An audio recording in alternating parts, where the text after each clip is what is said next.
یک طلا فروش رو در نظر بگیرید. شما وقتی میرید توی مغازش یه علنگویی، یه طلای 100 گرمی 10 گرمی میخرید، بلافاصله شما از توی اون طلا فروشی که میاد بیرون، اون طلا فروش اون 100 گرم و 10 گرم رو حتما جایگزین میکنه. اگر این کارو نکنه ضرر کرده. طلا فروش نگاه نمیکنه اول سال طلا گرمی چند بوده، آخر سال گرمی چقدر شده، سوچ حساب کنه.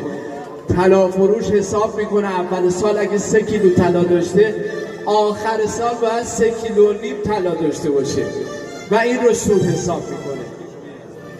طلای وجود همه ما در این هست که اول سال چقدر میارزیم، چقدر از نظر درونی وزن داریم و آخر سال چقدر به وزن خودمون اضافه کردیم.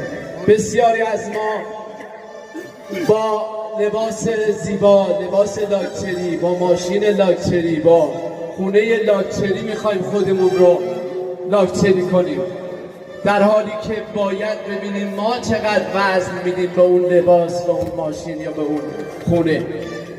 یه تیشرت رو در نظر بگیرید. این تیشرت رو اگه من بپوشم، 10 سالم بپوشم، هیچ ارزشی به اون تیشرت تعلق نمیگیره. من این تیشرت رو فرض کنید رونالدو بپوشه، تو 2 تا بازی اینو بپوشه $100 رو میکنه $1000.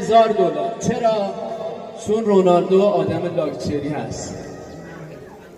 بنابراین سعی کنیم خودمون لاکچری باشیم، نه اینکه زندگی هامون رو و داشته هامون رو لاکچری کنیم.